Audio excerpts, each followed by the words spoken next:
નમસ્કાર મિત્રો, Chanakya postal એકેડમીના digital platform પર હું આપ સર્વે મિત્રોનું હાર્દિક સ્વાગત કરી રહ્યો છું.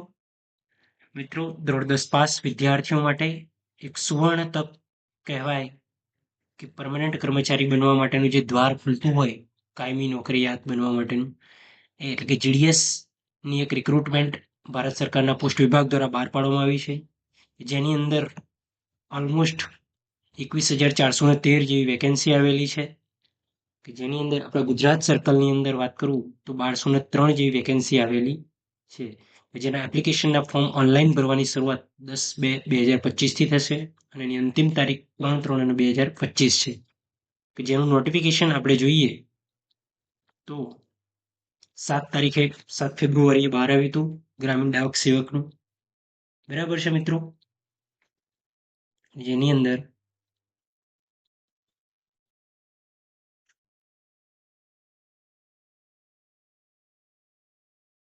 મિત્રો કે જેની અંદર જીડીએસ ની અંદર બે પોસ્ટ આવે છે મિત્રો. કઈ કઈ પોસ્ટ આવે છે તો બીપીએમ બ્રાન્ચ પોસ્ટ માસ્ટર અને ABPM assistant branch post master. બરાબર છે મિત્રો, જે અંગે હવે વધારે કહું તમને તો અગાઉ આની શરૂઆત કરવા માટે તમારે પહેલા રજીસ્ટ્રેશન કરવું પડશે. રજીસ્ટ્રેશન એક જ મોબાઈલ નંબર અને એક જ ઈમેલ આઈડીથી કરવામાં આવશે. એનું કોઈ ડબલ બીજા 2 વાર રજીસ્ટ્રેશન કરશો તો તમારી અરજી રદ થઈ શકે છે. બરાબર છે, એવું કાંઈ કરવાનું નથી ડુપ્લિકેટ. એક જ વખત રજીસ્ટ્રેશન, એક જ ઈમેલ આઈડી, એક જ મોબાઈલ નંબરથી તમે રજીસ્ટ્રેશન કરી શકો છો. તમારો ફોટોગ્રાફ અને સિગ્નેચર અપડેટ કરવાના હોય છે. તો રજીસ્ટ્રેશન તમારું 10/2/25થી શરૂ થશે, 3/3/25 સુધી ચાલુ રહેશે. એની એડિટિંગ કરેક્શન 6 થી 8ની વચ્ચે તમે કરી શકો છો. બરાબર છે. સર્વિસની કેટલીક શરતો છે. તમે સિલેક્ટ થયા તો તમારે ગામડામાં જ્યાં ફરજ આપેલી છે ત્યાં સેવા બજાવવાની રહેશે. તમારે હેડક્વાર્ટર ખરીદવાનું હોય છે. બ્રાન્ચ પોસ્ટ માસ્ટરની પ્રોફાઇલ, વર્ક પ્રોફાઇલ શું છે એ પહેલાં થોડી સમજી લો તમે. તો બ્રાન્ચ પોસ્ટ માસ્ટરે ડે ટુ ડે પોસ્ટલના ઓપરેશન્સ બ્રાન્ચ કરવાના હોય છે. જોડે આઈપીપીબીના ટ્રાન્ઝેક્શન કરવાના હોય ડિપાર્ટમેન્ટ દ્વારા નિર્ધારિત કરેલા હોય તે. જોડે માર્કેટિંગ અને પ્રમોશન પ્રોડક્ટ અને સર્વિસ જે હોય ડિપાર્ટમેન્ટની તે કરવાનું હોય છે. સાથે કસ્ટમર સર્વિસ સેન્ટર તેની પણ સેવાઓ આપવાની હોય છે.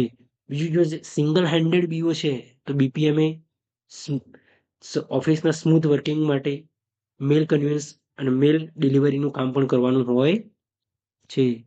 સિંગલ હેન્ડ સિવાયની જો બીઓ હોય તો બીપીએમ સિવાય તેમને એક એબીપીએમ આપવામાં આવશે, જેને બીપીએમ સાથે સહકાર કરી અને કાર્ય કરવાનું રહેશે હોય છે. બીજું એબીપીએમ કે બીપીએમને જે મેલ ઓવરસિયર હોય, કાં તો આઈપીઓ હોય કે એએસપીઓ હોય કે એસપીઓ હોય, જે કામ આપે તે કરવાનું રહેતું હોય છે. એવું તેમનું રહેઠાણ તેમના પોસ્ટ ઓફિસ જે બીઓ લાગતી હોય ત્યાં જ રાખવાનું હોય છે. એકોમોડેશન જાતે સુવિધા કરવાની હોય છે મિત્રો. બરાબર છે. એ બીપીએમની વાત થઈ. એ જ રીતે આસિસ્ટન્ટ બ્રાન્ચ પોસ્ટ માસ્ટર એબીપીએમની જોબ પ્રોફાઇલ જોઈ લઈએ તો તેમણે ટિકિટો, સ્ટેશનરીનું વેચાણ કરવાનું હોય છે. મેલનું કન્વેન્સ અને ડિલિવરી ડોર સ્ટેપ પર કરવાની હોય છે. તથા આઈપીપીબીના ટ્રાન્ઝેક્શન પણ એમણે કરવાના હોય છે. છતાં અને સાથે એમણે બ્રાન્ચ પોસ્ટ માસ્ટરને કામમાં આસિસ્ટન્ટ સહકાર આપવાનો હોય છે. જાતે પોતાના ડિપાર્ટમેન્ટના પ્રોડક્ટ અને સર્વિસ સ્ટેશનરીનું માર્કેટિંગ અને પ્રમોશન કરવાનું હોય છે. સીએસસીનું ઓપરેશન્સ કરવાનું હોય છે. બીજું, જો ઘણીવાર બીપીએમ ગેરહાજર હોય તો એ બીપીએમ પણ કામ કરવાનું હોય છે. બરાબર છે. બીજું એમઓ, આઈપીઓ, એએસપી, એસપી જે કામ આપે તે તમામ કામ કરવાનું હોય છે. બરાબર. બીપીએમએ જે હેડક્વાર્ટર હોય મીન્સ એની ઓફિસનું તે રહેવાનું હોય, જ્યારે એ બીપીએમ એના ડિલિવરી યુનિટમાં રહેવાનું હોય છે. ડાક સેવક છે એ હેડ ઓફિસ, સબ ઓફિસ અને રેલવે મેલ સર્વિસમાં કામ કરતા હોય છે. બરાબર છે.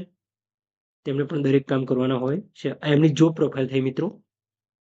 એમને શું સેલેરી મળી શકે તો બીપીએમને 12,000 રૂપિયાથી લઈને 29,380 રૂપિયા 7મા પગાર પંચ મુજબ મળે છે. એ બીપીએમ ડાક સેવક 10,000થી લઈને 24,470 રૂપિયા બેઝિક પે મળે છે. તેની અંદર તમને ઘરભાડું છે, મોંઘવારી છે, ટ્રાવેલિંગ અલાઉન્સ છે, તમામ વસ્તુનો ઉમેરો થતો હોય છે. સમય મુજબ, નિયમો મુજબ જેનો થતો હોય એ બધી વસ્તુ ભથ્થા મળતા હોય છે. આ માટે તમે ધોરણ 10 પાસ હોવા જોઈએ.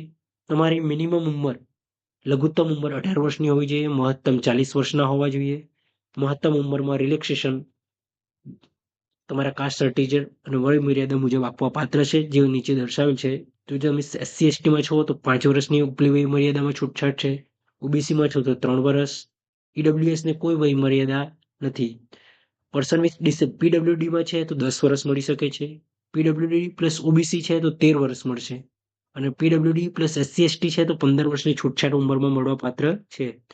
ક્વોલિફિકેશન મિત્રો, તો તેનું જીડીએસ નું educational qualification secondary school examination pass, મતલબ 10નું પાસ હોવું જોઈએ, બરાબર છે.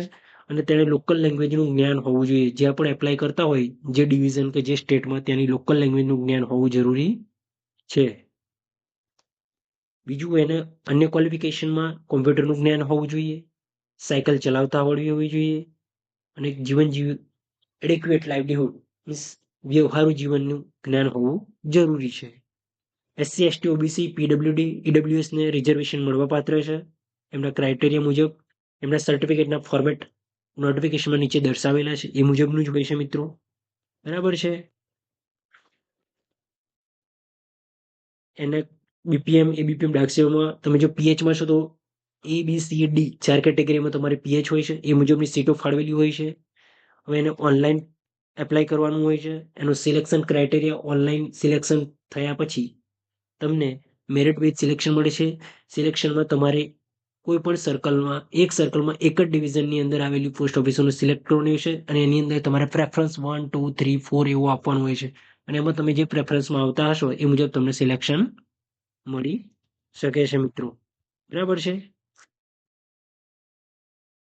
બીજું, તમારું જો સિલેક્શનમાં ઘણા બધા મિત્રોના માર્ક્સ સરખા થાય તો તેમને ઉંમરના જેની વધારે હોય તેનું સિલેક્શન થાય છે. જો ઉંમર પણ સરખી થાય તો સ્ત્રીનું પ્રથમ ચાન્સ હોય છે. સ્ત્રીમાં એસટી ટ્રાન્સજેન્ડર, બરાબર, પછી એસટી ફિમેલ, એસસી ટ્રાન્સજેન્ડર, પછી એસસી ફિમેલ, ઓબીસી ફિમેલ, એ રીતે થતું હોય છે મિત્રો. જો તમારું સિલેક્શન થઈ જાય તો તમારે જ્યારે વેરિફિકેશન થાય ત્યારે ઓરિજિનલ ડોક્યુમેન્ટની સાથે 2 copy marksheet, identity proof, caste certificate, PWD હોય તો પીડબ્લ્યુડીનું, ઈડબ્લ્યુએસ હોય તો ઈડબ્લ્યુએસડીનું સર્ટિફિકેટ, ટ્રાન્સજેન્ડર હોય તો ટ્રાન્સજેન્ડરનું સર્ટિફિકેટ, ડેટ ઓફ બર્થનું proof, medical certificate medical officer દ્વારા, એ તમામ વસ્તુ ઓરિજિનલની સાથે 2 એટેચ કોપીમાં રજૂ કરવાનું હોય છે. તમને medical certificate hospital, government dispensary કે ગવર્મેન્ટ પ્રાઇમરી હેલ્થ સર્ટિફિકેટ આપતું હોય છે મિત્રો, બરાબર છે. અને ફાઇનલ સિલેક્શન તમારે ફિઝિકલ વેરિફિકેશન પછી જ થતું હોય છે. અન્ય વસ્તુ હું તમને બતાવું તમને જરા. જીડીએસમાં જો તમારું સિલેક્શન થયું તો શું પ્રમોશનના ચાન્સીસ છે, કેટલા વર્ષમાં તમે પરમનન્ટ કર્મચારી બની શકો, શું તમને ફાયદો થાય, તમામ વિશે માહિતી હું તમને આપું. તો એના પહેલા એપ્લાય કઈ રીતે કરવું એ જરા ધ્યાન રાખીને જોઈ લઈએ. તો તમે India post GDS online.government.in website પર જશો. એ વેબસાઇટ પર જયા પછી તમે દેખશો તો સ્ટેપ 1 છે રજિસ્ટ્રેશન. એના પર તમે તમારા એક જ ઈમેલ આઈડી અને મોબાઈલ નંબરથી રજિસ્ટ્રેશન કરી શકો છો. એ રજિસ્ટ્રેશન કર્યા પછી એ જ મોબાઈલ નંબર ઈમેલ આઈડીથી તમે એપ્લાય ઓનલાઈન પર ક્લિક કરી ત્યાં તમારું એપ્લિકેશન કરી શકો છો. તેના પછી તમારે ફી પેમેન્ટ કરવાની આવે છે, બરાબર. એ ફી પેમેન્ટ કર્યા પછી તમારે તમારું રજિસ્ટ્રેશન કરી શકો છો. જો 3 તારીખ પછી કઈ ભૂલ થઈ હોય તો 6 થી 8ની વચ્ચે તમે એમાં સુધારો વધારો કરી શકો છો. હવે ધારો કે તમે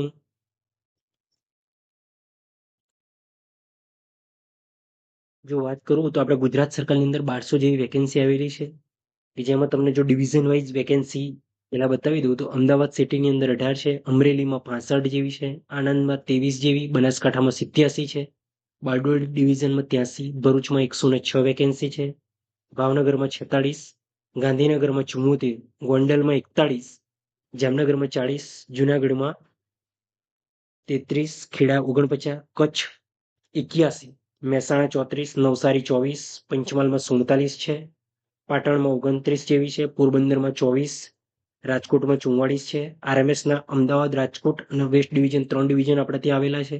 અમદાવાદ ડિવિઝનમાં 2 વેકેન્સી છે, રાજકોટમાં 8, અને આરએમએસ વેસ્ટ ડિવિઝન એટલે વડોદરા ડિવિઝન જે નડિયાદથી શરૂ થઈ અને વલસાડ સુધીનું હોય ત્યાં 4 વેકેન્સી આવેલી છે. સાબરકાંઠામાં 65 વેકેન્સી, સુરતમાં 37, સુરેન્દ્રનગરમાં 33, વડોદરા ઈસ્ટ 17, વડોદરા વેસ્ટ 44, વલસાડમાં 32. આ તમામ કેટેગરીની અંદર તમને OBC, SC, ST, EWS, open એ પ્રમાણે વિભાજન થયેલું હશે કે જે તમે ફોર્મ ભરતા હશો ત્યારે તેની અંદર તમને બતાવવામાં આવશે. એ રીતે તમારે તમારો પ્રેફરન્સ આપવાનો રહેશે. પ્રેફરન્સ એક ડિવિઝન સિલેક્ટ કરી એની અંદર ઓફિસો સિલેક્ટ કરી 1 2 3 4 ક્રમ આપશો અને એના આધારે મેરિટ લિસ્ટ બનશે, શોર્ટેજ, અને એમાં તમારું સિલેક્શન થશે તો તમને નિમણૂક મળવા પાત્ર રહેતી હોય છે મિત્રો. બીજું આ ટેન્ટેટિવ વેકેન્સી છે, બરાબર છે. તમે સેલેરી સ્કેલ તો જોઈ જ લીધું હશે કે બીપીએમ હોય તો 12,000 થી 29,380, એબીપીએમ હોય તો 10 થી 24,470, બરાબર. એપ્લિકેશનની શરૂઆત 10/2 થી 6 થી, અંતિમ તારીખ 3/3 છે. મિત્રો, ધારો કે તમે જીડીએસ બની ગયા તો તમે સરકારી પરમનન્ટ કર્મચારી પોસ્ટ વિભાગના ક્યારે બની શકો? જો તમે જીડીએસમાં છો અને 3 વર્ષ પૂર્ણ કર્યા. જીડીએસ એટલે ગ્રામીણ ડાક સેવક. જો તમે જીડીએસમાં છો તો 3 વર્ષ પૂર્ણ કર્યા પછી છૂટછાટ મળે, ઘણીવાર તો 2 વર્ષ પણ હોય છે. નથી મળતી તો ખાતાકીય પરીક્ષા પાસ કરી અને તમે એમટીએસ મલ્ટીટાસ્કિંગ સ્ટાફમાં પરમનન્ટમાં નિમણૂક લઈ શકો છો, જેનો શરૂઆતનો પગાર 35 થી 40,000 રૂપિયા જેવું હાલના પગાર ધોરણ મુજબ હોય છે, બરાબર છે. તમે પરમનન્ટ થાવ એટલે તમને મળતી તમામ કેન્દ્ર સરકારના કર્મચારીઓને જે સુવિધાઓ મળતી હોય તમામ સુવિધાઓ તમને મળી શકે છે, બરાબર છે. તમને ચિલ્ડ્રન અલાઉન્સ મળતું હોય છે, સીજીએચએસ મેડિકલ સુવિધા મળતી હોય, તમામ સુવિધાઓ એમટીએસ બનો એટલે મળી જાય. જો તમે એમટીએસ થી પોસ્ટમેન બનવું છે, તમારે ફરી પ્રમોશન લેવું છે, 3 વર્ષ પછી ફરી ખાતે પરીક્ષા આપો અને તમે બની શકો છો. અને જો જીડીએસ થી ડાયરેક્ટ પોસ્ટમેન બનવું હોય તો 5 વર્ષની સર્વિસ પૂર્ણ કર્યા પછી તમે પોસ્ટમેન એમએલગાર્ડની પરીક્ષા આપી શકો છો. ઘણીવાર છૂટછાટ મળતી હોય તો એમટીએસ માટે 2 વર્ષ પણ થઈ શકતા હોય છે, 1 વર્ષ પણ થઈ શકતું હોય છે. પોસ્ટમેન માટે પણ 4-3 વર્ષ થઈ શકતા હોય છે, પણ આ એક અત્યારે નિર્ધારિત સમયગાળો મેં તમને બતાવેલો છે. એના પછી જો તમે પોસ્ટમેન કે એમટીએસ બની ગયા અને એના પછી તમારે પીએએસએ બનવું છે, postal assistant, sorting assistant, officers બનવું છે, તમારે અધિકારી બનવું છે, તો પોસ્ટમેનમાંથી તમે 3 વર્ષ પછી ખાતાકીય પરીક્ષા આપી અને પોસ્ટલ આસિસ્ટન્ટ, સોર્ટિંગ આસિસ્ટન્ટ બની શકો છો. અને એમટીએસમાંથી 5 વર્ષે ખાતાકીય પરીક્ષા આપી અને તમે પોસ્ટલ આસિસ્ટન્ટ, સોર્ટિંગ આસિસ્ટન્ટ બની શકો છો. જો એનાથી પણ આગળ તમને ઓફિસર બનવાની ઈચ્છા હોય તો તમે પીએએસએ પોસ્ટલ આસિસ્ટન્ટ, સોર્ટિંગ આસિસ્ટન્ટ બન્યા પછી 8 વર્ષની સર્વિસ પૂર્ણ કર્યા પછી ઇન્સ્પેક્ટર ઓફ પોસ્ટ આઈપી તરીકેની પરીક્ષા તમે આપી શકો છો. તમે તેમાં ઉચ્ચ ગ્રેડ કક્ષામાં મેળવી અને એક તમારા કેરિયરને ઊંચાઈએ લઈ જઈ શકો છો, બરાબર.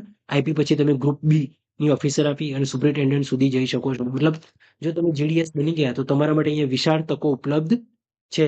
તમે તમારી હોશિયાર, તમારી બુદ્ધિ ક્ષમતા, તમારા કામ કરવાની રીતો અને તમારી આવડતના આધારે તમે ઉચ્ચ પ્રમોશન લઈ અને તમારો વિકાસ, તમારા પરિવારનો સારું કરી શકો છો. મિત્રો, તો ભૂલતા નહીં જીડીએસમાં ઓનલાઈન એપ્લાય કરી દેજો, બરાબર છે. 10 પાસ મિત્રો.